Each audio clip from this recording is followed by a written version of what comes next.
Namaskar, welcome to Ek Samvad at Aruni Mankuran. Today we're in conversation on Ordnance Factories Day 2025 to raise awareness about the importance of the ordnance factories and their contribution to India's defense infrastructure. Our guests are Dr. J.P. Das and Dr. Uddipan Mukherjee of the Indian Ordnance Factory Service. A very warm welcome to both of you and thank you for joining us. Thank you, ma'am. A word about Aruni Mankuran. This is an initiative for positive social change through self-development. The goal is greater well-being and happiness for all. At Aruni Mankuran, we believe that each person is unique and special in some way, that each person can make a difference, that each person can create an impact, and that's what inspires us to keep going. राष्ट्र की सुरक्षा के लिए देश में आयुध निर्माण को बढ़ावा देने के उद्देश्य से मनाए जाने वाले राष्ट्रीय आयुध निर्माण दिवस पर इस क्षेत्र से जुड़े सभी लोगों को बधाई एवं शुभकामनाएं. We are so delighted and grateful to have with us two distinguished officers of the IOFS. Dr. Uddipan Mukherjee, he serves as a director to the Government of India. He holds the portfolios of Head of Office, Central Public Information Officer, Management Development Officer, and Public Relations Officer of GSF. Dr. J.P. Das is a cadre officer of the Indian Ordnance Factory Service under Ministry of Defence at Joint Secretary level, Fellow of Institute of Directors with 33 years experience in government issues and academics. He is heading National Academy of Defence Production, has worked as CEO of India Government, Mint, Hyderabad, and is also the current project head of ERP in Munitions, India Limited. That's a very brief introduction. Actually, both of them are very distinguished officers. But today, our purpose is to create awareness about ordnance factories in this country, and they play a very crucial role. So, to begin with, I think the first question is, what are ordnance factories and what is their role? Yeah, if you look at the history of India, the oldest government organization, railways, post 1853, 1854. But look at ordnance factories starting in 1802. One of the largest. And the industrialization was very poor in the pre-British area. And this is the organization that gave different type of industry to India. Take it chemical, take it metallurgy, take it engineering. So all variety of things are manufactured in these ordnance factories. There are total, and they contributed a lot right from the British era during the Second World War, during the First World War. Subsequently, after the India got independence, all the wars that India fought and won, mainly it is also the contribution of the ordnance factory cannot be ignored. So it's a wide range of disciplines we operate, right from optics, tanks, guns, howitzers, small arms, clothing, ammunitions, all variety of ammunitions you can see. So all long range of the things that ordnance factory produce. What is the contribution that they're making? Because, for a lay person who doesn't really know, please talk to us a little bit about what are the products they're making and how it is helping in the defense of this nation. You see, so far, for the defense of the nation, you require all kind of arms, ammunitions. You require land system, you require aerial system, you require naval system. Ordnance factory primarily work in the area of land system, right from small arms to the tanks, to the guns, to the missiles, to the bombs, different type of things they manufacture, mainly caters to the missile. But for others, for the different missile component we supply, to the Chandrayaan we have supplied, and to various national projects of eminence, Ordnance Factory have been contributing. Whether it is Gaganyaan or Chandrayaan, Ordnance Factory have contributed. So we would like to know about some of the challenges and some of the achievements of the ordnance factories of this country. Dr. Uddipan, would you like to take that question?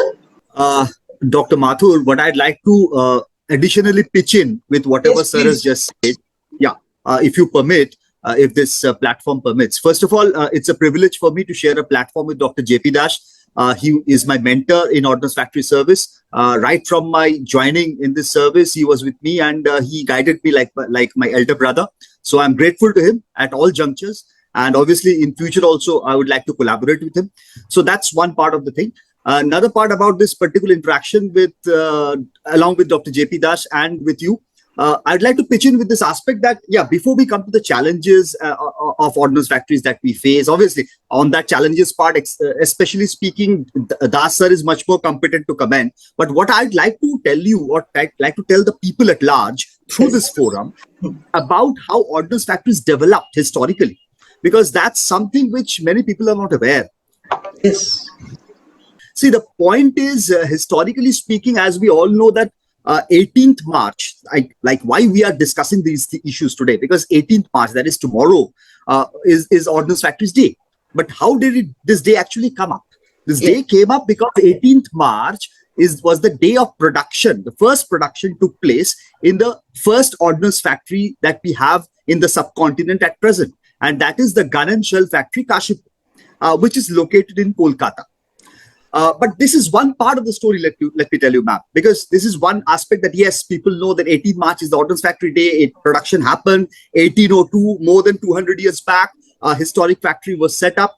But in the subcontinent, ordnance development or overall defense ecosystem started springing up right from the 17th century onwards. It's not only just in the early 19th century that it happened. It started off from the middle of the 17th century. And let me tell you, it was 1669, if I have the data correct. It was 1669 when the English East India Company first set up a gunpowder mill in Bombay. So, and this mill was taken over from the Portuguese, who had set up the same thing in 1665. So right from the middle of the 17th century, such things were already in vogue. And one more thing that I'd like to add in this discussion is that this ordnance development or the defense ecosystem development was not only a brainchild of the Western powers who came down to India and started navigating the Indian subcontinent. It was also the Indian princely states, okay, who also learned about these issues and started developing their own. For example, during the 1857 uprising, the Indian rebels, they took over an ordnance center at Fatehgarh. It was a gun carriage center at Fatehgarh in Uttar Pradesh, today's Uttar Pradesh, which was taken over by the 1857 rebels, and they set up their own ordnance factory over there. Indian princely rulers like Mir Qasim in 1763, 1760s in fact. Then you have this Tipu Sultan of Mysore. You have Mahadaji Scindia of the Marathas. They all set up their own ordnance development centers. So the point to locate over here is, the point to drive home over here is that Indian rulers were also very much aware of developing a robust defense ecosystem in the country right from 17th, 18th century onwards. They knew that the fourth arm of Indian defense, that is the defense ecosystem, the ordnance system, had to be developed. So taking a cue from history, if we try to learn from history, that when our predecessors also understood the importance and the relevance of defense ecosystem and especially ordnance factories, that is indigenization of our products, even today in the 21st century, if we take a cue from that, that relevance remains. So ordnance factories, the relevance of ordnance factories, even in today's world, very much remains in India. So even after corporatization, which obviously was done to improve the efficiency of ordnance factories, and which is obviously going along the lines of the policies of the government, and the relevance of the ordnance factories remain. With this cue, I will try to again. I will request sir to throw some light on the future challenges, as you just pointed out, about ordnance factories. Thank you. Thank you. I just take people. When you talk about factories, you always talk about products, but look at the people who contributed. The first man was Mr. Santanu Sahani, who was, 42. He joined the Ordnance Factory Service, and 48. He lost his life during the service. He got 2 awards. because he tried to, after 62 debacle, the way he tried to do for the entirely expansion of the ordnance factory, it is all credit of Mr. Sahani. Look at KC Banerjee. India won the 65 war. 7.62 rifle, single loading rifle that played a big role. And the credit goes to KC Banerjee. Again, who got a Padma Award, Padma Shri Award. Look at R.M. Majumdar. Again, what happens during 71 war and during Bangladesh war? India supplied huge amount of small ammunitions to the front. And that credit goes to Mr. R.M. Majumdar. He got a Padma Award. Look, O.P. Bahal. And O.P. Bahal was a member of Ordnance Factory Board. He also got an award. If you remember the story in Vizag, the Indian Navy sunk the ship of the Ghazi called PN Ghazi. Yes, yes, And that yes. anti-rocket was prepared by this gentleman called O.P. Bahal. So all these people have really contributed, Ordnance Factory officers in different wars they have contributed. Look at Kargil War. And Kargil War, the Kargil War when we were fighting, the Mr. Joseph Fernandez was the defense minister. He comes to the factory soft floor. He says the ordnance factory Ambajar, it is on record. Yeah, we want you to supply. And he saw the condition in which people are working, and he was aghast actually. Then he motivated the people, and they come to the occasion.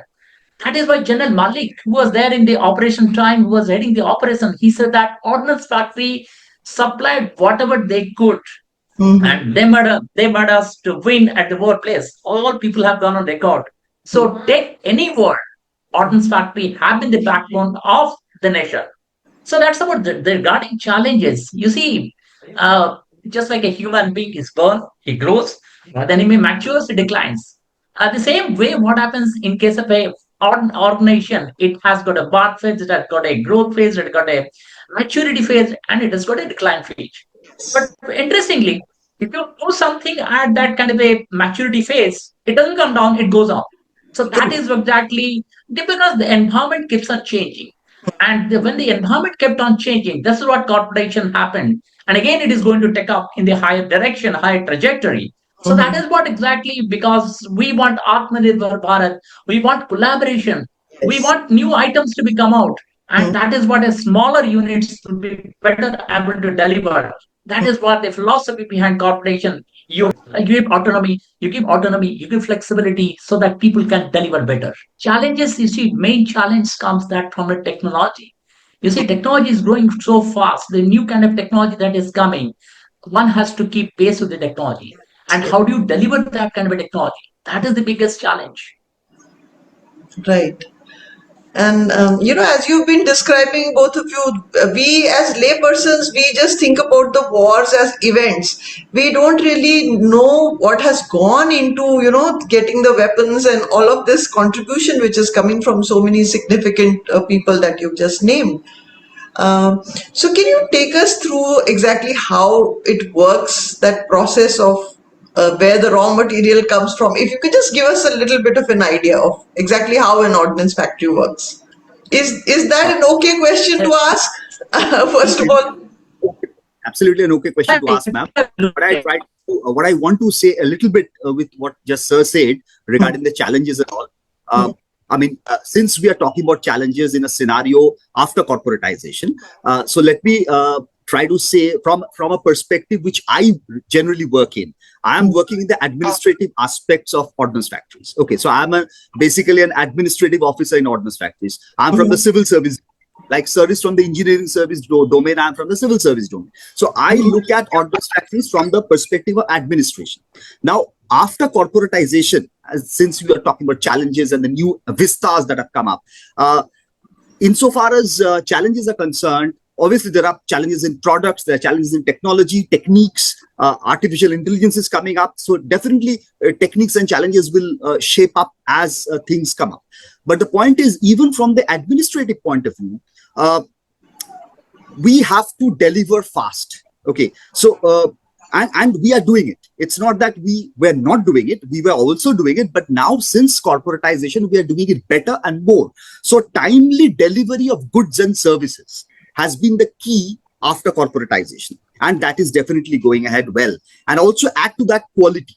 quality has also come up in a large amplified manner. So quality, timely delivery of goods and services, this is all I feel that ordnance factories are coming up to cater to the challenges that it can face from several quarters. It could be from the private sector, it could be from the defense, other defense PSUs, it could be from the foreign sector, from any sector. But ordnance factories are equipped enough to manage those challenges in a manner that's expected of it. And add to that, there are R&D units inside ordnance factories, and the R&D units are also functioning quite well. And from a particular ordnance factory perspective, I must say that we are under the Advanced Weapons Equipment India Limited. So that's also a great feeling for us that Advanced Weapons Equipment India Limited as a defense PSU is working great and fine. And they're also producing manufacturing products which cope up with the technological demands of the day. So challenges as we go in terms of technology and other matters are being catered to through internal R&D and through high quality products which are delivered in a timely manner. And also add to that, ma'am, services, the administrative services, that's also being delivered in a timely manner. So that is my answer to the part of challenges that we were just talking about. And insofar as exact processes, if sir may highlight some light on that. I just add one more challenge. What exactly Government of India expects that we should not only be continuing producing for the country, but also you should be exporting a lot to the world. The kind of projection that is being done for 2027 is 50,000 crore of export, something around 21,000 crore right now we are having.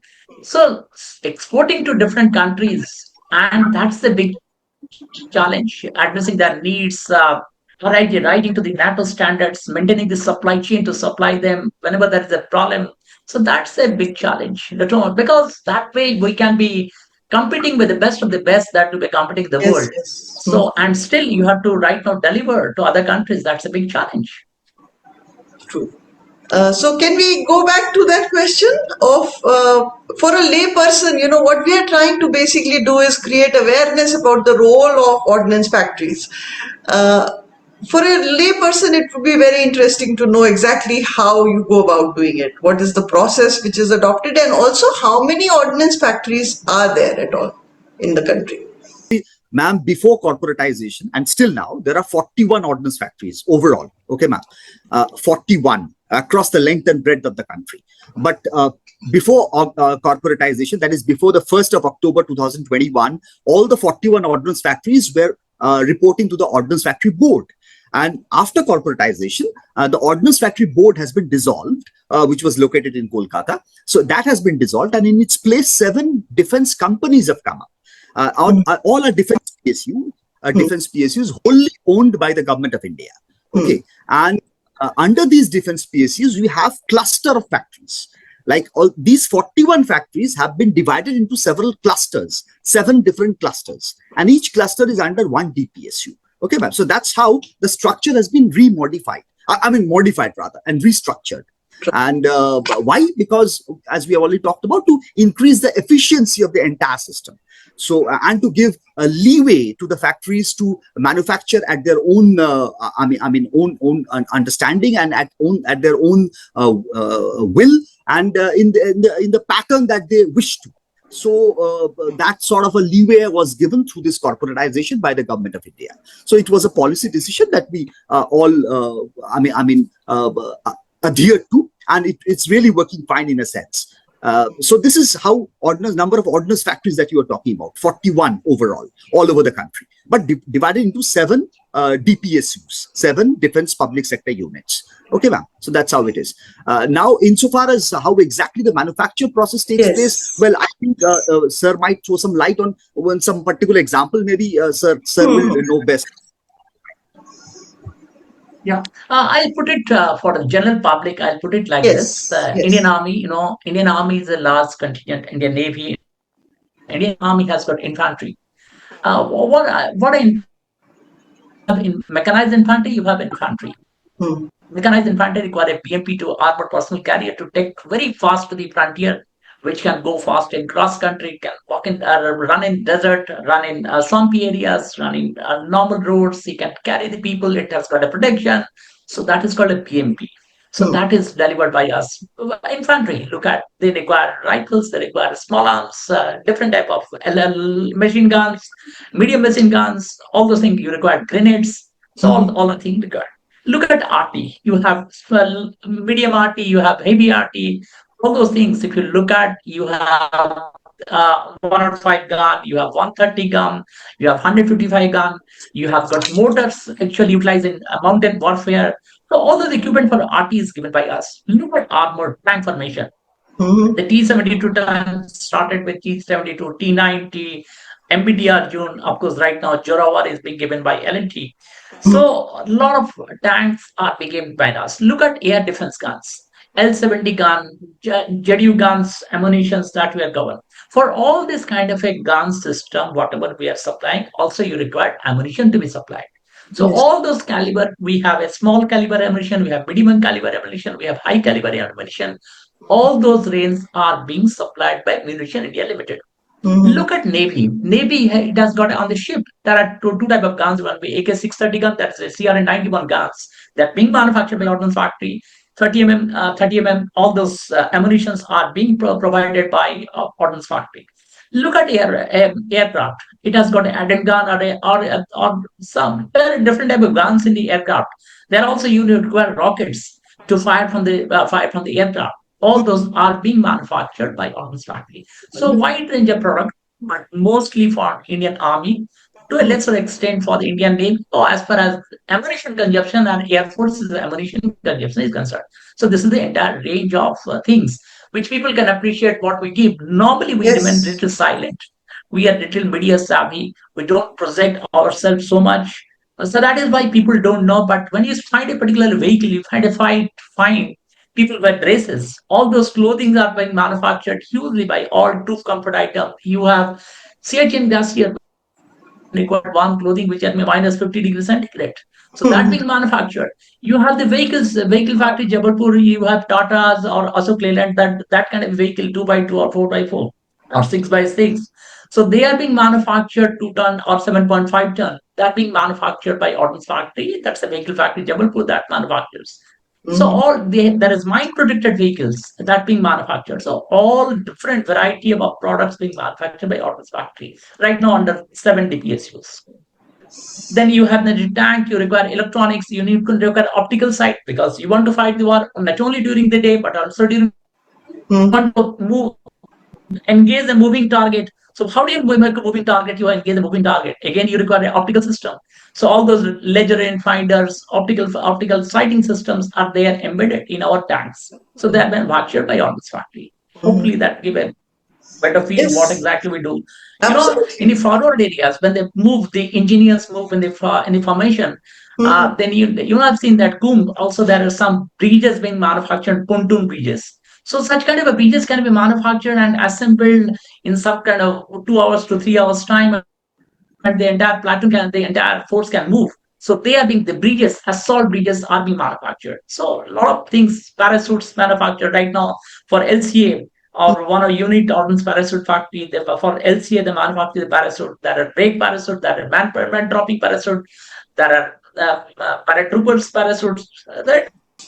I think that's a real eye opener because we don't even have absolutely any idea of where all of this is coming from. And thank you so much for sharing, sir.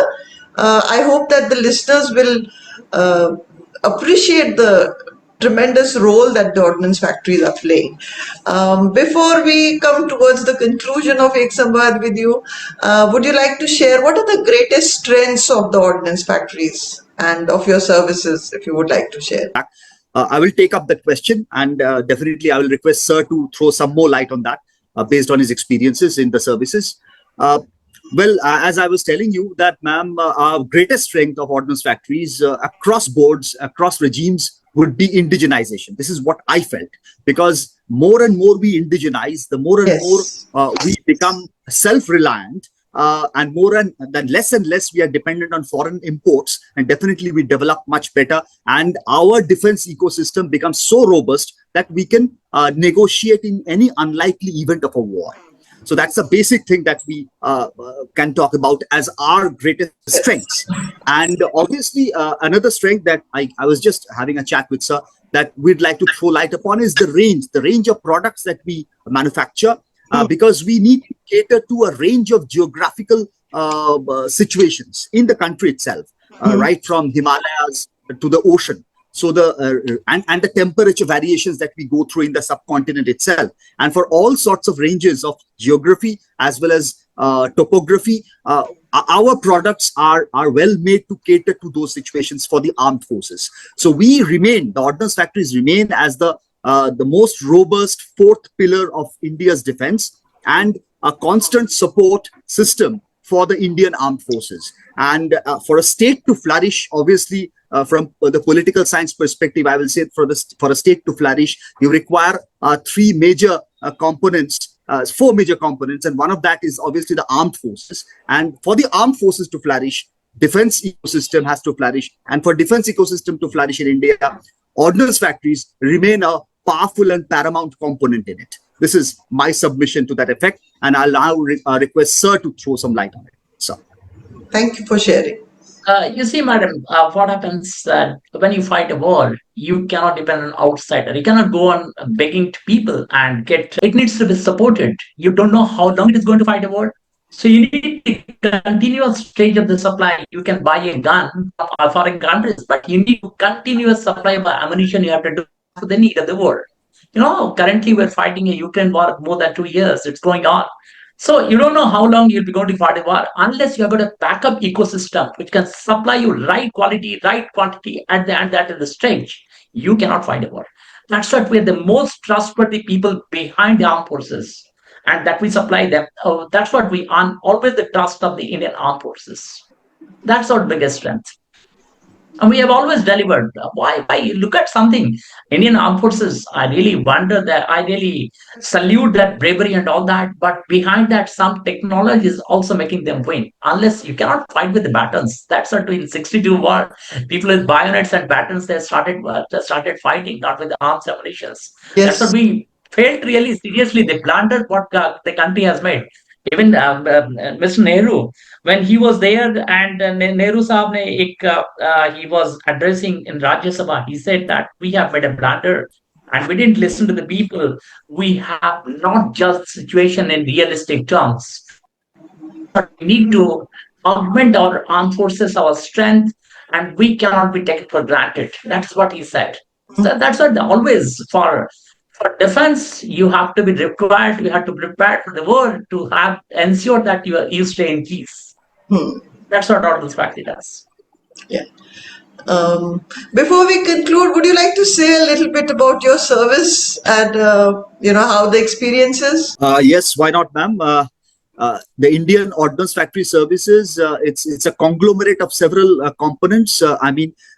You have a stream of officers from the engineering services joining us. You have stream of officers from the civil services domain joining us. You have officers from who are metallurgists, who are chemists. So several domains, several expertise finally join and fuse together as Indian Ordnance Factory Service. And it's a wonderful service, let me tell you. It might not have a lot of hoopla and the hype that other services enjoy, but it's a service where you can dedicate and devote yourself to the cause of the nation, at times silently, at times vocally, depends on the situation that you are. And as insofar as life is concerned, life is quite good. You have the estate life in it, where you can enjoy the defense estates. It's a clean surrounding, fresh air to breathe, and you have proper amenities to lead your lives. So it's a wonderful service, I must say. In my experience, insofar as my experience is concerned, I've enjoyed my service. I've never felt let down by my service. My service seniors have been very, very cooperative, and so in total, there is a huge camaraderie in this service also, which exists. So I would request, I would rather encourage youngsters to join Indian Ordnance Factory Service for the betterment of the cause of the nation. Thank you. Thank you, ma'am. Sir, would you like to say any I put concluding like remarks? this. Yeah, I will put like this. You see, when you work for a country, first of all, you have got the rare opportunity to work for the country. Secondly, that you love challenges in the life. You have the challenges of the technology, and you're trying to address the technology. Look at the different dimension in which ordnance factor IOFS officers have been working, right, in operations, quality management, material management, finance. Look at the area, all the areas we, with some point of the time or other, we try to address the area that really grooms the officers. Then we have the opportunity to work with the customers at the frontier areas. I have studied, I have stayed in the frontier areas in Pakistan border as well as in China border for 15 days. That's a rare opportunity. With time to time interact with the customers, try to understand their problem, try to solve their problem. There's no other service I believe they can offer, and you are really groomed both as a techno-managerial leader. That is what the world requires. And that's the rarest opportunity for the ordnance factory service officers to cut across the country. You become a proper Hindustani. Being in civil, you serve the defense. That's all about ordnance factory service. Thank you so much. And the passion with which both of you are speaking about your service, I think that's going to send a very strong message to young people who may look at it as a career. So, once again, thank you so much for your time and for your service to the nation. It was a pleasure having you on Ek Samvad. Thank you so much. Thank you. Thank you, ma'am. Thank you, ma'am. Thank you, sir.